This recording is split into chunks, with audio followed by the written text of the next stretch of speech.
Welcome to episode 6 of coOperators. Augmented Biscuits, and with me as always, or sometimes, or when he's drunk, or high, or both, is Chuck and Dice. Hey. And also, we also have our debut co-op stream of Neverwinter. We did some questing together. We had a rogue. No, sorry, we didn't have a rogue. Sorry, we had a hunter. I was a hunter, and Checking Dice was a heavy weapon operator. I don't know, some kind of essentially a cloud from Final Fantasy VII. Also, that game is horrible. All right, I guess let's talk about team dynamic, and I'll just like throw in a little bit of Neverwinter. We talk about Neverwinter during our stream and what we thought of it. So if you really want to know our feelings on the game, you can go ahead and watch that stream. It's about like 45 minutes when we were both playing. I played a little longer just because I wanted to level up my character, because Augmented Biscuits' level is way higher than mine. So I mean, it's an okay game. It uses all the Dungeons and Dragons rules from the latest D20 system. I decided to do melee because I never really do melee. I usually do a character that shoots stuff out of their hands or bow and arrow or something. So I decided let me just do a brawler. Let me do someone just someone who can just go into like the field of battle and fight out people just hand to hand. For the most part, yeah, I enjoyed being that type of character. I like the fact that it's not just a typical like sword and shield guy. It's this guy with a huge ass sword, and he's just like swinging it about, taking down foes left and right. Augmented Biscuits had a person with a bow and arrow who had like sort of a secondary sort of field in melee combat, but it kind of was more. It was better for him just to stay back and shoot people with arrows. On top of that, they will actually give you what were they called again? Like companions. They will give you companions to like sort of like use as like a secondary character, almost like an NPC, like a squire. Like a person would come by, and I had one named Belvedere, named after Mr. Belvedere, and he would be a ranged attack guy, so that he could just like shoot people while I was like brawling through them. Augmented Biscuits had a person who could heal people, so every now and then we could heal ourselves rather than just like having to stop, eat some food or whatever and then keep on fighting, or use a med kit, which is kind of essential. So I guess all in all, we kind of like covered like a good basis of like of what you need in a good team. Now, like I like the team dynamics, but I don't like to kind of say. I don't like to say to a person, "Well, we don't have a tank. You want to be our tank?" Because it always like kind of excludes people, and that I kind of like disadvantages too, and it kind of makes you think a little bit more when you're doing the fighting. What do you think about team dynamics here, Augmented Biscuits? I hate it. I don't like being in team. There's only one I in team, and that's me. No, I thought it actually worked pretty well. I will agree with you. I do hate those kind of dynamics where you have to have a tank, you have to have a healer, you have to have a DPS person. I played a lot. I've played many MMOs. I think one of the ones that was the more annoying one to have to play, where you needed those defined roles, was definitely Final Fantasy 11. But also, what the thing with Final Fantasy 7 is, you gotta understand it's a very Japanese game, so it's very difficult. It's got a very steep learning curve because there are very defined roles in those games. And I heard they kind of opened it up a little bit more later with later expansions. And then when you had Final Fantasy 14 release, the first version of it was essentially an update, was kind of like an HD update to Final Fantasy 11. It was the same mechanics, and people hated it. It was just Final Fantasy 11 all over again, which again a lot of people couldn't get into because it was too difficult. I've seen a lot of these newer MMOs are kind of following that template of you can still have those team dynamics, but you can also solo. So So later, when I played Final Fantasy 14, at a certain point you got a chocobo companion, and it was like actually exactly like Neverwinter, where your chocobo can either be a tank or a healer or a DPS. So when I was playing Final Fantasy 14, I was a bard, an archer, and so my chocobo was a healer. So I noticed a lot of stuff moving towards that, and Neverwinter definitely moves towards that. Uh, I think nowadays, just due to how many MMOs are out there, and just how many games out there, I think it's a little. I think people are a little less accepting of those really strict roles. So I think a lot of the newer MMOs try to balance that out, make them user friendly.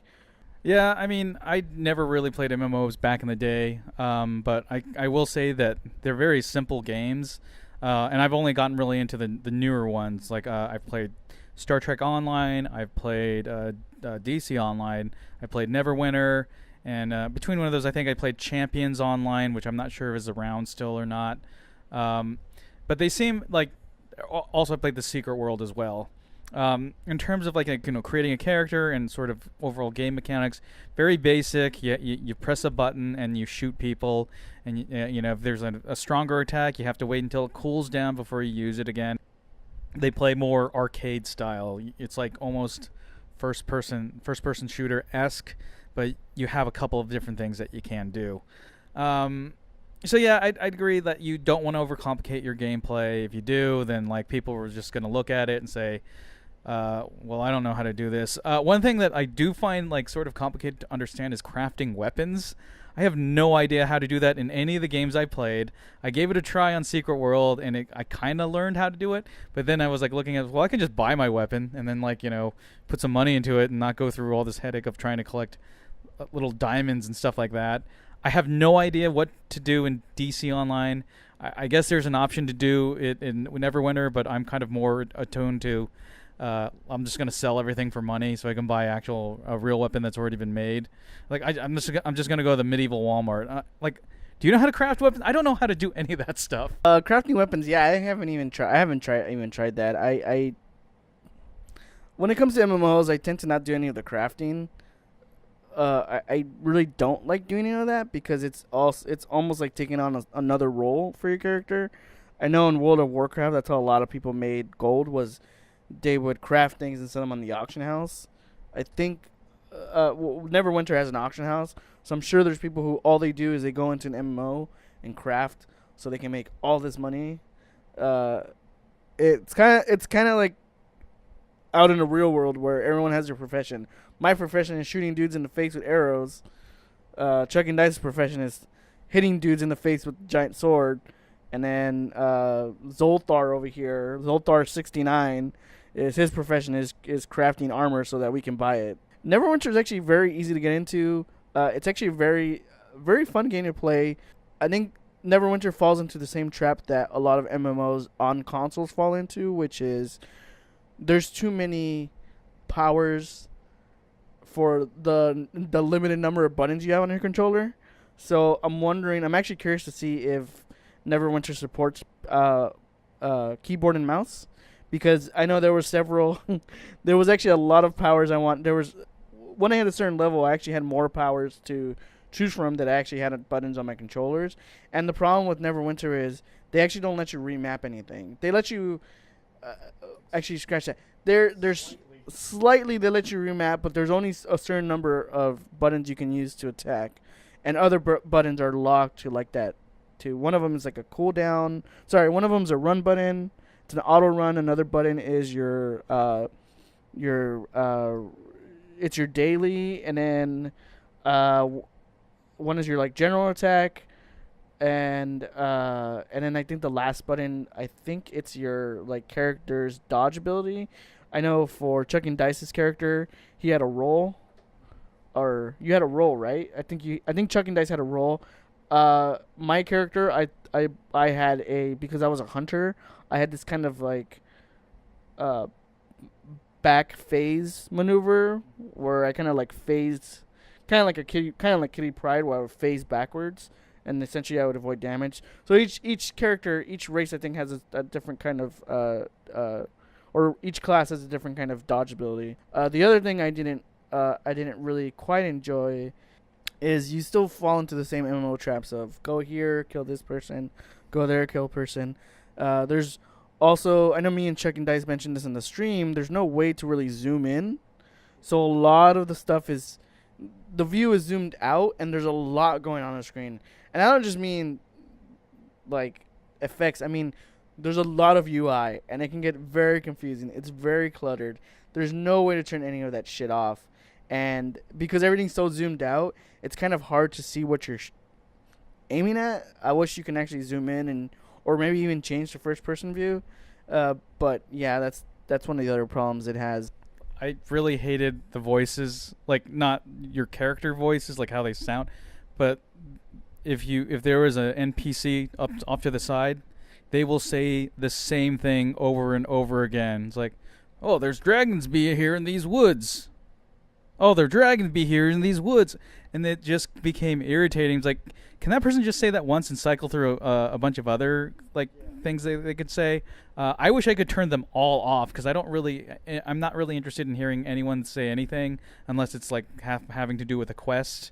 This is why I kind of like tabletop games because it's not, atmosphere is built into the storytelling of things, whereas right here, atmosphere is just kind of lobbed on like the screen, and a bunch of people are saying stuff while at the same time you're trying to listen to a person who is directly in front of you telling you about this quest. The other thing that I don't like, and I think I don't like this of like all the other RPGs that even came before Neverwinter, because Neverwinter is kind of based on Neverwinter Nights and Baldur's Gate, which weren't MMORPGs. They were just kind of normal sort of Western role-playing games for the computer.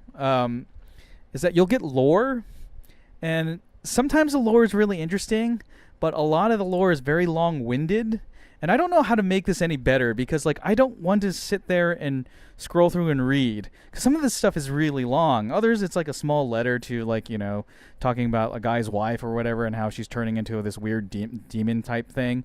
Like I maybe you can do it in a cutscene, but then maybe cutscenes go on too long. I'm just like not a big fan of that kind of lore stuff. And when you're in a party, like will your party care if you're like, hey guys, hold on, stop, I want to read this book before we move on? Yeah, that lore thing was pretty bad. The flip side of that though is they actually let you, for your character sheet, they actually let you create your own backstory. I mean, it had of course, obviously, it had a limited number of lines you can put in. Like, you couldn't write an entire history of your character or a thesis regarding your character's, tragic backstory and history. But it was nice that they actually let you build up your character in the character sheet as far as writing a personal history. I'm not sure if Chucking Dice. I didn't see anything for Chucking Dice's character, but I know for my character, I wrote this history of my character coming from a long line of warrior women, kind of similar to the like Wonder Woman and the Amazons, the Amazonian women. Because in every game I play where I'm able to create a character, I tend to make the same female character with the same last name, same surname. And I tend to use almost the same name usually for my characters. I just recently actually changed it up, so my character's name is a little different. But I use the same surname, and I was talking to Chuck and Dice about this. I tend to kind of make this... I have this long... In my mind, all my characters in every game that allows you to create characters, I have this long kind of history of it's essentially like a lineage of heroic women. So that was nice. But yeah, there's a lot of lore in that game. I mean, when you're in the dungeon and you're dungeoneering, when you're doing it by yourself, it's not too bad. Like, lore's not so bad when you're doing it by yourself. But when you're grouping with people, yeah, like nobody wants to wait for you to read your thank you. Nobody wants to wait for you to read that book of lore that you just found regarding freaking sewer rats or the stupid skull that's glowing. Like, who the fuck wants to read that shit?